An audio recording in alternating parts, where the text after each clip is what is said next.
One peaceful evening, Oliver was shunting ballast trucks in the yards at Alsberg, feeling pleased with himself.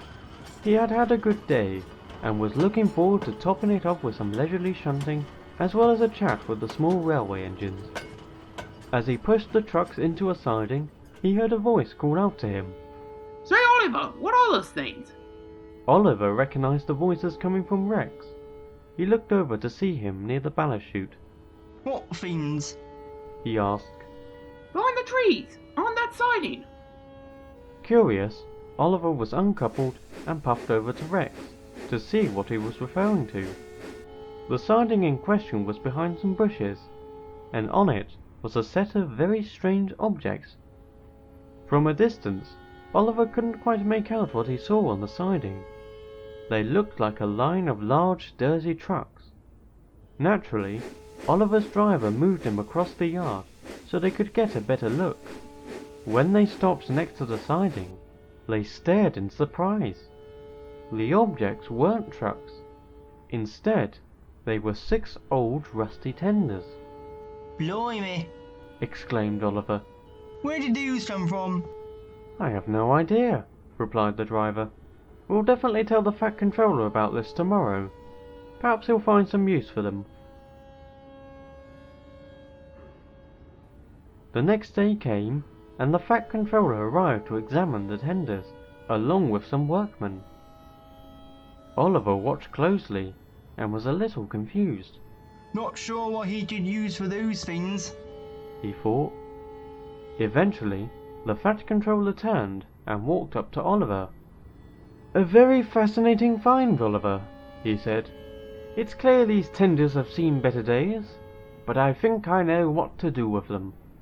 I'll have Henry take them to the works. And so it was arranged. Soon the tenders were coupled to Henry's goods train, and he puffed along the main line, unhappy with the extra, embarrassing weight. It turned out the tenders were the same ones Duck once used to play a trick on him when he felt he deserved a second tender. Everyone he passed made some sort of remark about washouts or Flying Scotsman's first visit to Sodor. Henry felt a strong sense of relief when he finally arrived at the works. The tenders were uncoupled from the train, and he pushed them into a siding. Duck was also there, and had just been repainted. He looked cheekily over at Henry as he pulled in next to him. Hello, Henry. He grinned. I see you finally took a liking to those tenders. Don't you start too, Duck. Groaned Henry. And for your information, I'm not keeping them. The Fat Controller is going to start using these as replacement tenders for when our regular ones need to be mended. Duck fell silent and made a frown. Henry noticed this immediately. What? Oh, never mind. It's just some myth I heard from the diesel I got these from. Henry was confused. What diesel? A few days after I came to Sodor, I pulled a goods train to the station on the mainland.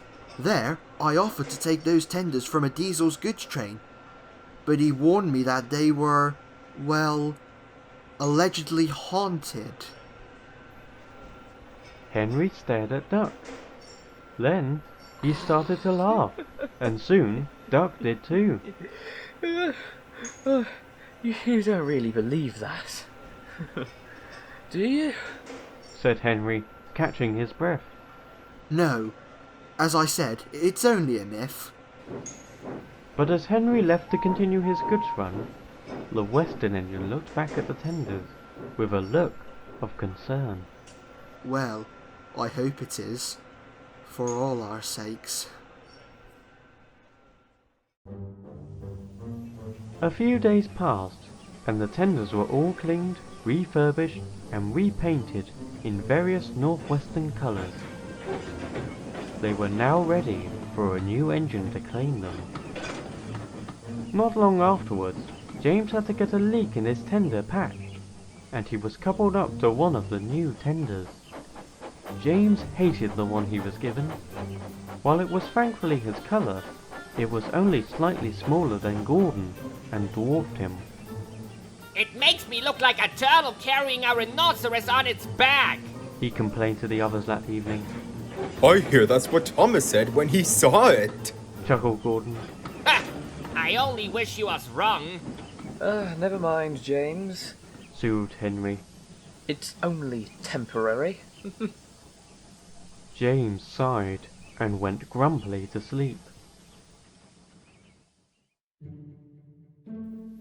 The next morning, the Fat Controller came to speak to his engines. A train of supplies for workmen will be heading to Normanby, so the branch line layer can have another set of tracks put in, he informed everyone. I will need an engine to take the trucks and the workmen's coach. Do I have a volunteer? May I do it, sir? Peeped James excitedly. There was a long, awkward silence. No one knew what to say. Everyone who knew James knew how much he despised filling trucks. So it would take a dream situation for him to be so willing to pull them, even though he didn't have to.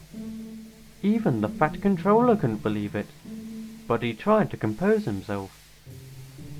Yes, of course, James, he said at last. Thank you. Whistled James, and he puffed cheerfully out of the sheds, leaving a set of baffled engines behind. That's simply not like him. Henry said to Gordon. Why was he so quick to agree? I don't know. Maybe he took on some contaminated coal. Grunted Gordon. Unbeknownst to them, Duck had been listening from a siding. Oh dear, maybe the story is true. During the next few days, James seemed more and more unfazed by goods traffic, or even getting his paint dirty. While the other engines agreed this was a much needed change for the better, the fact it was so sudden was undeniably unusual. A few days later, Donald and Douglas also had to have their tenders checked on, and they were both given different tenders. Donald's was larger than him, like James's was, and Douglas's was smaller. Oh, not you too. Said Henry when he saw them. The engines found it a great joke, but none of them realized that that was going to change very quickly. The next morning, Henry awoke to find Donald seething with anger while his driver tried to start him up. What's wrong? He called out. I have to pull a goods train. Donald exclaimed. And the are coaches, not goods. If you wanted a goods engine, find someone bigger and dumber. Rubbish, Donald, replied his driver firmly. You're a goods engine. Now come on. Donald scowled at his driver, but reluctantly went off, leaving Henry very confused. First James, and now Donald. What's this going on? All throughout the day, Donald was very violent and abusive to the truck, even when they behaved. As for Douglas, he was different too, as Henry found out later that day at Tidmouth. What was that? Asked Douglas in alarm, as he heard some trucks bumping into each other. Calm down, Douglas. Puffed Henry. It's only Dirk. Douglas, do you know why Donald and James are acting so strange lately? In fact, for that matter, what's up with you? I didn't think an engine shunting would alarm you like that. Sorry about that. I've always been nervous. Said Douglas simply. I'm just not used to noises as loud as all the rolling stock being pumped together. Henry was baffled, but before he could question Douglas further, the Scottish engine had to leave with another goods train. As he left, Henry watched on, unsure what to think. James's sudden change was at least a positive one, but as for the Scottish twins, they felt like completely different engines, and not in a good way. Henry then saw Duck at the far end of the yard, puffing away, and he couldn't help but notice a worried look on the other engine's face. Henry thought back to when he first brought the tenders to the works, and how Duck reacted. He then remembered what he said about them, and where he got them from. I wonder. He might be hiding something. Henry never got the chance to question Duck, and by the time night came, he was exhausted. He decided to leave it until tomorrow. He backed into the shed next to Gordon. James and the twins were also there, already fast asleep. Henry soon followed. It had begun to rain outside, and the sound was very soothing to the green engine. He definitely needed it.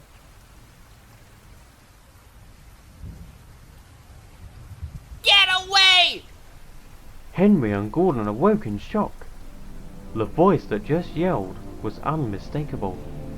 James? Gordon said. What's the matter with you? James didn't respond. He just kept rambling in anger. Get out of me! He demanded, as if to no one in particular. James? Called Henry, but before he could say any more, Donald and Douglas woke up as well, and like James, began to shout and scream. It sounded like they were possessed. Leave me be! What are you in my snowbox for? The once peaceful rain began to strengthen, and they could all hear thunder above them. Suddenly, there were multiple flashes of lightning, lighting up the entire shed. In those brief moments, the answers to Henry and Gordon's questions were revealed. In the flashes, they didn't see James and the twins. Instead, they could see 3 unfamiliar engines in their places. It was hard to get a good look at them, but when seeing them next to their tenders, they looked as if they were built to match. Then, the lightning stopped, and in the darkness, the 2 beginners could see that James, Donald, and Douglas were back in their places. They had also stopped screaming, and had gone deathly silent. Gordon and Henry had never been in greater shock. How? The tenders. Whispered Henry shakily. They must have taken control of them somehow, but that doesn't... What? But that makes no sense, Henry. How can tenders be capable of something like that? Henry didn't know how to respond at first. Gordon did have a point. Then, it came to him. That's it. Tomorrow, I'm getting to the bottom of this. And I know where to start. Get some sleep, Gordon. I'll explain in the morning.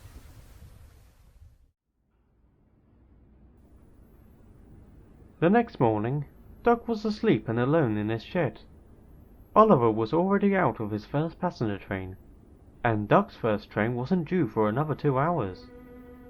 Just then, he awoke to a familiar whistle. That's odd. He thought.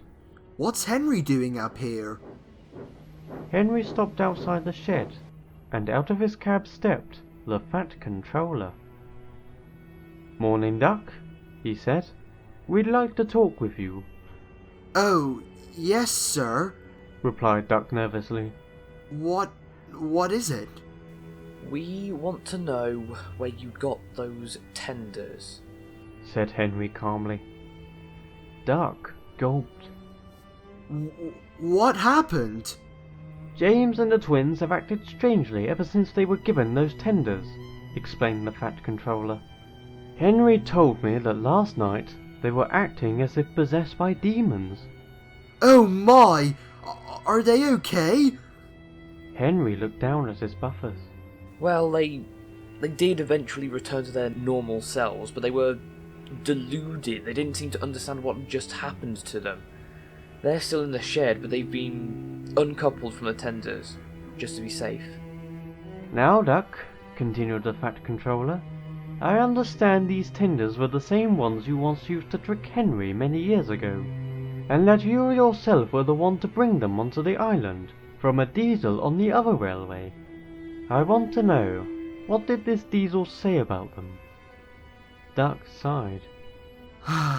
I didn't believe the stories at first. I thought they were silly ghost stories, but I realised I might have been wrong. The Fat Controller and Henry waited patiently for Duck to continue. According to the Diesel, those tenders belonged to 6 engines in the eastern region. These engines had, well, rather extreme accidents during the 1950s. They were damaged beyond repair and were naturally scrapped. Sometimes, tenders of scrapped engines are reused for other purposes. They could act as spares or snowplows, or to be used to store things like boiler sludge. These 6 tenders, however, were, well, different. The Fat Controller frowned. How so? Well, based on the story, strange things happened in the yards those tenders were in. Workmen sometimes claimed they would see engines coupled up to them during their night shifts, but that couldn't be proven. That wasn't all, however.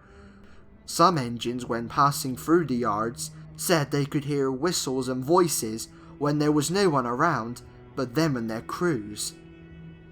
These strange events carried on for quite some time, but what put an end to it was when a tank engine was asked to move one of the tenders from its siding to another. As it did so, however, it suddenly tipped over. No one knew why or how. The engine was in good working order, and so was the track. Eventually, the strange behaviour surrounding the tenders was given more attention. The very Diesel who collected them was the one I met at the station on the mainland, and he told me everything. I see, said the Fat Controller grimly. But why did you bring those tenders here? I didn't think much of the Diesel story. I offered to take them off him to lighten his load, and he was thankful. I just simply wanted to help. I'm very sorry, sir. The Fat Controller stayed silent. He thought about all he had heard. Henry, however, felt very cross. You should have known better, Duck.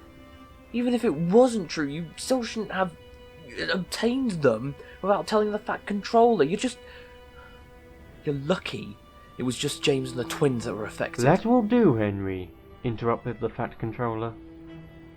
Duck, what has happened as of late was not your fault. Indeed, you should have informed me about these tenders before bringing them onto the island. But it would be very unfair to blame you. Thank you for telling me everything. I know what to do. He turned to Henry. Henry, please collect all of the tenders and take them to the scrapyard. Of course, sir, replied Henry. As soon as the Fat Controller boarded his cab, Henry puffed slowly away, leaving Duck in the shed, alone and silent. He didn't blame Henry for what he had said. He had every right to be cross. He only hoped, though, that he would be forgiven soon.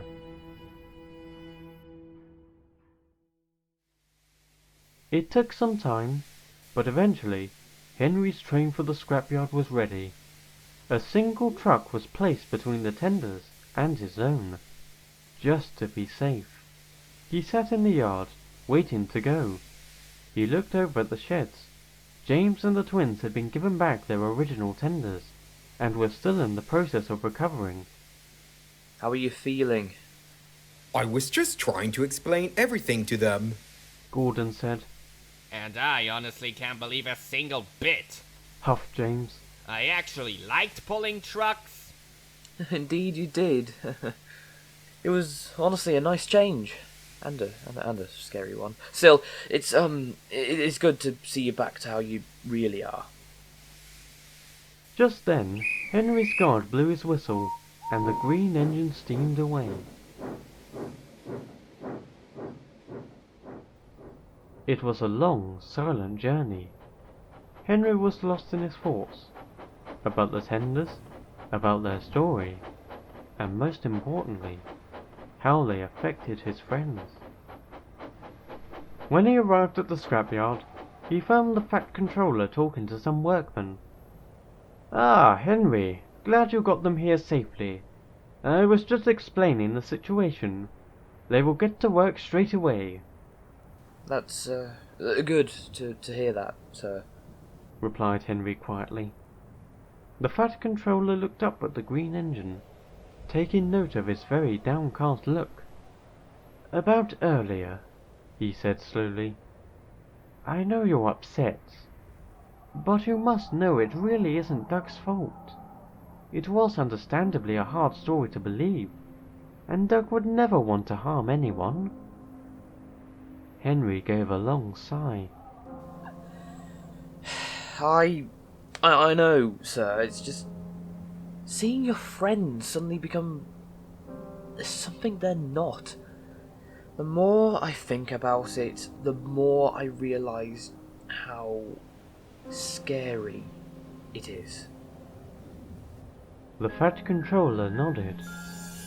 They both watched as the scrappers set to work, taking the tenders apart, piece by piece, until eventually they were no more.